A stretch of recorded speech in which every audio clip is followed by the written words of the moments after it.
Okay, तो आज के लेक्चर में हम लोग समझेंगे कि what is a switching modulator. तो ये हमारे पिछले लेक्चर के कंटिन्यूटी में है। पिछले लेक्चर में हमने आपको ये बताया था कि हमारे पास दो तरह के मॉड्यूलेशन स्कीम्स होते हैं जिससे हम एएम सिग्नल या फिर double side band full carrier signal generate करते हैं।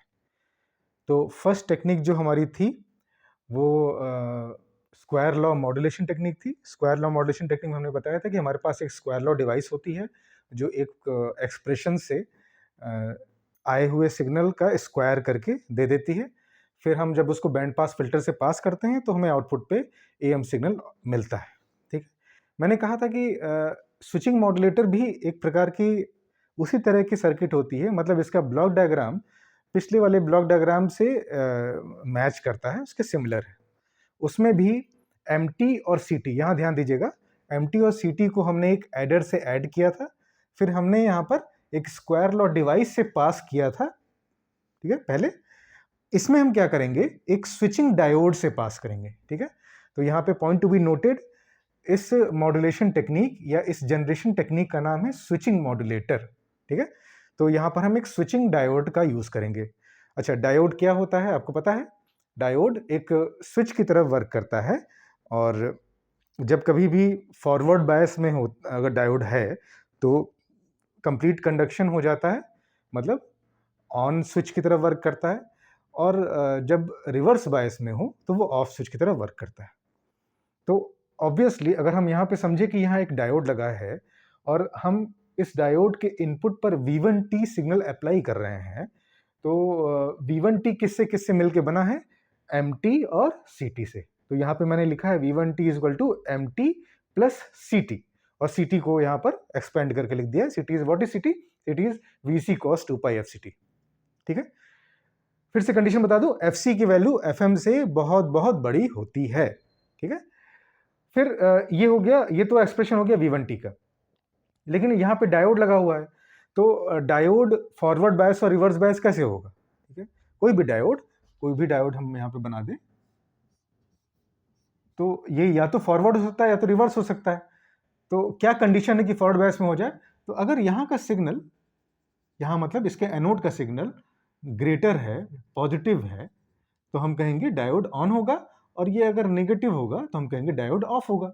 तो ऑन ऑफ इसी तरह से होगा।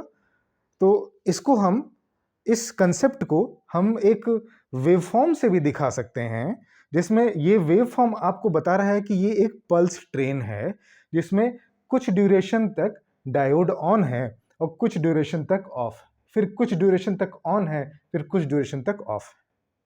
ठीक है, तो ये जो डायग्राम आपको यहाँ दिख रहा है, ये एक कंसेप्चुअल डायग्राम है जो कि डायोड के वर्किंग के अकॉर्डिंग जनरेट कर दिया गया है।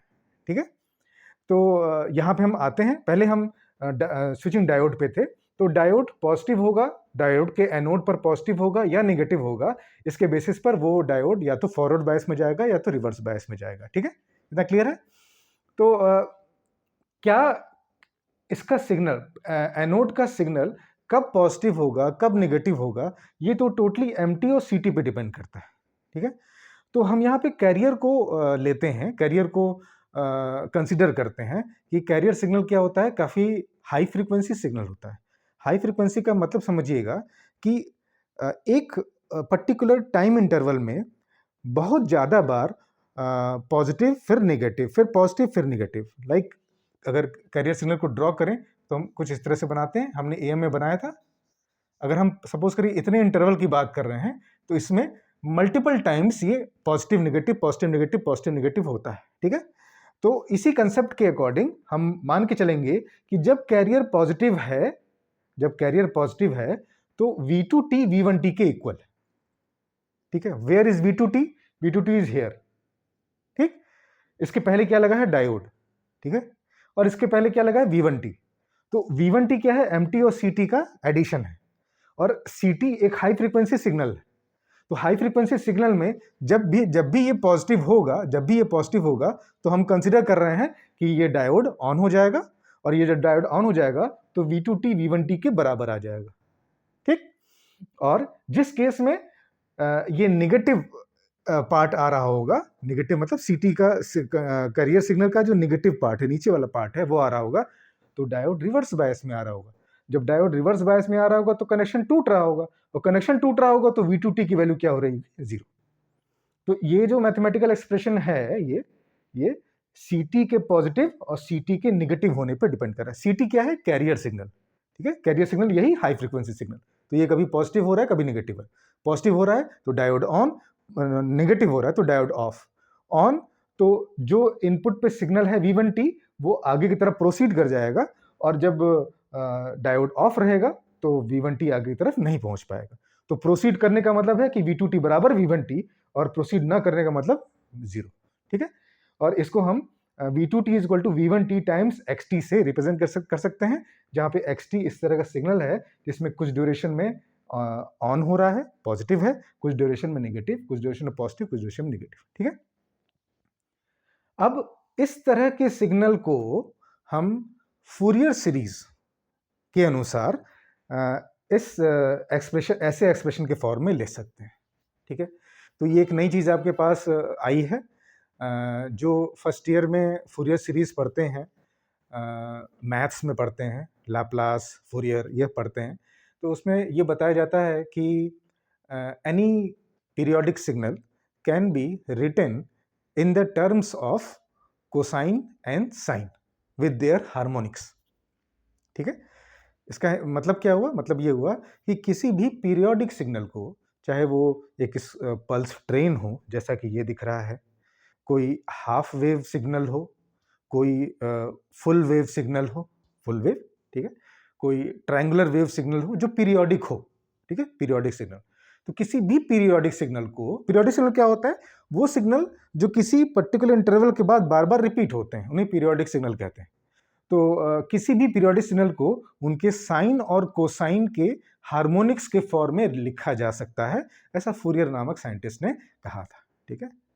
18th सेंचुरी की बात है, उन्होंने ऐसा बताया था। तो मैंने यहाँ पर डायरेक्टली इस तरह के सिग्नल को, आप इसको सॉल्व भी कर सकते हैं, आप इसको मैथमेटिकली डिराइव भी कर सकते हैं, जिससे XT का एक्सप्रेशन कुछ ऐसा आ जाता है, ठीक है। तो XT का एक्सप्रेशन क्या आ रहा है, आप इसको लिख लीजिए, याद कर लीजिए, बाद में कभी मौका मिलेगा तो आप इसको डिराइव भी कर पाएंगे। XT का जो कि ऐसा सिग्नल होता है, इसको हम लोग लिखते हैं 1/2 plus 2/π cos of 2π FCT minus 3/2/3π cos of 6π FCT plus so on, ठीक है। प्लस माइनस ऐसे सीरीज लाई करती है, ठीक है। ठीक, यहां तक सबको क्लियर है? ठीक है। अब हम लोग क्या करते हैं, अब हम लोग आते हैं कि हमारे आउटपुट में AM सिग्नल कैसे मिले, ठीक है। तो V2T बराबर क्या है? V2T बराबर V1T इंटू XT, ठीक है। V1T और XT क्या है? V1T क्या है? V1T मैंने यहाँ लिखा है MT plus VC cos 2π FCT plus, यहाँ पे प्लीज फोकस करिएगा तभी समझ में आएगा, ठीक है। V1T की जगह इतना लिख दिया जो कि यहाँ पे मैंने लिख रखा है एडर का आउटपुट, और XT क्या है? वो जो फूरियर सीरीज से निकाला है वो, दिस वन, ठीक है। अब हमने यहाँ पे लिख दिया, तो XT को रिपीट करके यहाँ लिख दिया और यहाँ पे V1T को लिख दिया। अब कुछ नहीं किया, पॉइंट बाय पॉइंट इनका टर्म बाय टर्म मल्टीप्लाई कर देंगे, ठीक है। तो अगर MT का मल्टीप्लाई कर दें 1/2 में तो क्या मिल जाएगा? MT/2। फिर MT का मल्टीप्लाई कर देंगे सेकेंड टर्म में, सेकेंड टर्म में मल्टीप्लाई कर दें, या पहले VC cos 2π FCT का मल्टीप्लाई 1/2 में कर देंगे तो ये मिल जाएगा। फिर MT का मल्टीप्लाई सेकेंड टर्म में कर देंगे, ठीक है, तो ये टर्म मिल जाएगा। फिर VC cos 2π FCT का मल्टीप्लाई सेकेंड टर्म में कर देंगे तो ये मिल जाएगा। फिर MT का मल्टीप्लाई इसमें कर देंगे, थर्ड टर्म में कर देंगे, फूरियर सीरीज के थर्ड टर्म में कर देंगे तो ये मिल जाएगा, और एंड सो ऑन, ठीक है, ये मिल जाएगा। और जब VC cos 2π FCT का मल्टीप्लाई इस थर्ड टर्म में कर देंगे तो ये मिल जाएगा, ठीक है। आराम से 2 सेकंड लीजिए, देखिए यहाँ पे बस टर्म बाय टर्म हमने मल्टीप्लाई करके ये रिलेशन यहां तक एक्सप्रेशन निकाल ली, ठीक है। अब कुछ नहीं करेंगे, अब हम क्या करते हैं, सेकेंड टर्म और थर्ड टर्म इन पे फोकस करिएगा। इन दोनों में से कुछ कॉमन ले लेते हैं। क्या लेते हैं? VC/2 कॉमन ले लेते हैं। पहले VC/2 कॉमन ले लीजिए, ठीक है। और cos 2 pi F C T भी ले लेते हैं, मतलब हम कुल मिला के V C by two cos 2 pi F C T common ले रहे हैं। देखिए V C by two cos 2 pi F C T, तो बचा हुआ जो टर्म बचेगा वो क्या बचेगा, यहाँ बचेगा 1 और यहाँ पे क्या बचेगा 4 upon pi into V C, 4 upon pi into V C into M T. ठीक है, बस बस बस बस इसी पे फोकस करिएगा। ये हमने कॉमन ले लिया, ये सेकंड और थर्ड में से कॉमन ले लिया। ठीक, देखिए एंड हो गया, यहाँ पे खत्म ही हो गया लगभग, कॉमन ले लिया प्लीज। फिर इसके बाद जो बाकी टर्म्स हैं सेकंड और थर्ड के अलावा बाकी टर्म्स हैं उसको ऐसे ही लिख दीजिए। ठीक है, लिख सकते हैं या छोड़ सकते हैं, डॉट डॉट डॉट करके छोड़ सकते हैं। आप लिख देंगे तो बेटर रहेगा। मैंने 2 टर्म लिख दिया है, बाकी टर्म्स आप कॉपी कर लीजिएगा, लिख दीजिएगा। ठीक है, बहुत ध्यान से देखिएगा। V2T के बाद लगा है बैंड पास फिल्टर, और मैंने पिछले लेक्चर में आपको बताया था कि बैंड पास फिल्टर किस तरह से काम करता है। Band pass filter centre frequency उसकी FC होती है, lower cut off frequency FC minus FM, higher cut off frequency FC plus FM, और इतने फ्रीक्वेंसी रेंज के बीच के ही सिग्नल्स को पास करता है, बाकी ब्लॉक कर देता है।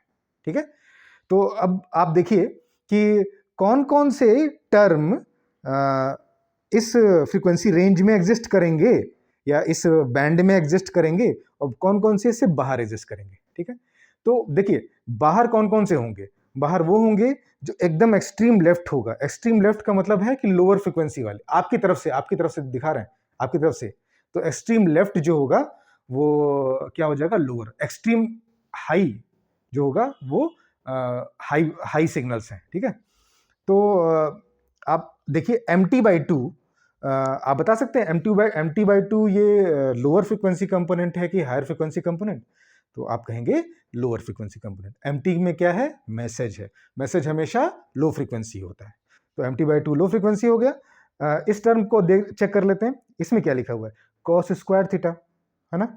थीटा में क्या है, FC। ठीक, cos स्क्वायर थीटा को 1 माइनस कॉस 2 थीटा बाई 2, तो 1 माइनस कॉस 2 थीटा बाई 2 में एक बार 1/2, एक बार cos 2 theta by 2। cos 2 theta में क्या हो जाएगा, 2FC हो जाएगा, है ना। अगर यहाँ पे थीटा जब इसको मान रहे हैं, cos स्क्वायर थीटा मान रहे हैं, तो इसमें FC है, cos 2 थीटा करेंगे तो ये 2FC हो जाएगा, है ना। तो 2FC उस बैंड पास फिल्टर के पूरे बैंड से आगे एग्जिस्ट करेगा ना। ठीक है, ये अगर समझ में नहीं आ रहा तो यहाँ डायग्राम से देख लीजिए, फिर वही डायग्राम है जो लास्ट लेक्चर में बनाया था। सपोज ये हमारा एक बैंड पास फिल्टर है। ठीक है, ये एक बैंड पास फिल्टर है। ठीक, इसकी सेंटर फ्रीक्वेंसी क्या है, FC, इसकी lower cut off frequency FC minus FM, higher cut off frequency FC plus FM। ठीक है, 2FC कहीं यहाँ लाई करेगा, 3FC यहाँ, 4FC यहाँ, और छोटे छोटे FC मतलब FC/2 या फिर FC/4 या फिर FM या फिर 2FM 3FM, ये सब इधर की तरफ लाई करेंगे, है ना। आपको केवल इससे पास होने वाले सिग्नल पे ही ध्यान देना है। ठीक है, तो मैंने ये कह दिया कि ये टर्म पास नहीं होगा, क्यों, क्योंकि इसमें 2FC का टर्म आ रहा है जो कि इस बैंड से दूर है। ठीक है, ऐसे ही आप आगे के टर्म्स भी अगर निकालें, लाइक इसको देखिए, ये टर्म देखिए, इसमें क्या मिल रहा है आपको, इसमें मिल रहा है MT इंटू कॉस 6 पाई FCT। तो cos 6 पाई FCT को जब आप MT से मल्टीप्लाई करके जब ओपन करेंगे, MT का मान भी रखेंगे VM cos 2 पाई FMT, और जब मल्टीप्लाई करेंगे 2 cos से cos B का फॉर्मूला लगाएंगे, तो आपको क्या मिलेगा, आपको मिलेगा 3FC plus FM 3FC minus FM। ठीक है, तो 3FC ऑब्वियसली जब 2FC पास नहीं हो पा रहा है तो 3FC कहाँ से पास होगा, इसका मतलब ये टर्म भी पास नहीं होगा। और इसके बाद आने वाले जितने भी टर्म्स हैं उसमें आपको आइदर FC मिलेगा, आइदर 3FC मिलेगा, 4FC मिलेगा। यहाँ पे भी देख सकते हैं cos ऑफ 2 cos से cos B का फॉर्मूला लगाएंगे, फिर cos A plus B plus cos A minus B, A minus B भी करेंगे तो आपको यहाँ पर FC मिलेगा, और A प्लस B करेंगे तो 3FC मिलेगा। ठीक है, तो जब इसके बाद के टर्म्स को भी आप सॉल्व करेंगे तो you will get higher frequency terms. Is it clear? तो यहां से क्लियर हो रहा है कि केवल सेकंड और थर्ड टर्म को छोड़ दिया जाए तो बाकी जितने टर्म्स हैं वो उस बैंड पास फिल्टर के रेंज से बाहर हैं, चाहे वो एक्सट्रीम राइट हो चाहे एक्सट्रीम लेफ्ट। ठीक है, तो ये जो टर्म है सेकंड और थर्ड टर्म, इसको कोई ध्यान से देखे तो जब मैंने AM का एक्सप्रेशन दिया था, ठीक है, आप प्रीवियस लेक्चर्स में आइए, वीडियो में आइए, आप देखेंगे जब एम का एक्सप्रेशन दिया था तो हमने एम का एक्सप्रेशन कैसा लिखा था VC plus M T cos of 2 pi FC। तो आप इसको देखने से कुछ लग रहा है कि ये और ये इसका नेचर कुछ कॉमन सा है। एक ब्रैकेट उसके बाहर क्या लिखा हुआ है cos 2 पाई FCT, इसके बाहर क्या लिखा हुआ है cos 2 पाई FCT। ब्रैकेट में कुछ कांस्टेंट प्लस MT है, यहाँ भी देखिए कुछ कांस्टेंट प्लस MT के साथ कुछ फैक्टर है जिसको हम एम्पलीट्यूड सेंसिटिविटी कह सकते हैं। तो ये पूरा का पूरा टर्म किससे मैच कर रहा है, हमारे AM सिग्नल से मैच कर रहा है। That means band pass filter के आउटपुट पे जो हमको AM सिग्नल मिलेगा वो इस नेचर का होगा और एक्चुअल में वो ऐसा होगा। ठीक है, तो this is an AM signal. अब इसके बाद हमें क्या मिल जाएगा, SAM। After band pass filter we will get SAM। ठीक है, तो इस तरह से हमने आपको स्विचिंग मॉड्यूलेटर बताया जिसमें कुछ बहुत ही बेसिक कंसेप्ट्स यूज हुए। और किसी को अगर फूरियर सीरीज में डाउट है तो वो मैसेज कर सकता है, तो मैं और डिटेल में उसको बता दूंगा कि फूरियर सीरीज आप कहाँ से पढ़ सकते हैं, या फिर मेरे फ्यूचर लेक्चर्स में फूरियर सीरीज क्या, फूरियर ट्रांसफॉर्म, लाप्लास ट्रांसफॉर्म और डिस्क्रीट टाइम, सारी चीज़ें आने वाली हैं, क्योंकि हम अब इसमें और भी फोकस करेंगे और आपको बेस्ट से बेस्ट देने का प्रयास करेंगे। ठीक है, तो ये हो गया हमारा स्विचिंग मॉड्यूलेटर। और लास्ट लेक्चर में हम लोग आपने आपको क्या बताया था, square law modulator. These are 2 modulation techniques by which आप एक AM सिग्नल जनरेट कर सकते हैं। इसको AM मॉड्यूलेशन टेक्निक्स भी बोलते हैं। ठीक है, फिर यहाँ पे इस लेक्चर को एंड करते हैं। अगले लेक्चर में हम आपसे मिलेंगे तो हम डीमॉड्यूलेशन टेक्निक देखेंगे कि how we can demodulate signal. जब सिग्नल रिसीवर पे पहुंचेगा तो वहां से कैसे हम ओरिजिनल मैसेज को उस कैरियर के ऊपर से निकाल सकेंगे, एक्सट्रैक्ट कर सकेंगे, ये हम अगले लेक्चर में देखेंगे। That is demodulation of AM signal. Okay, thank you.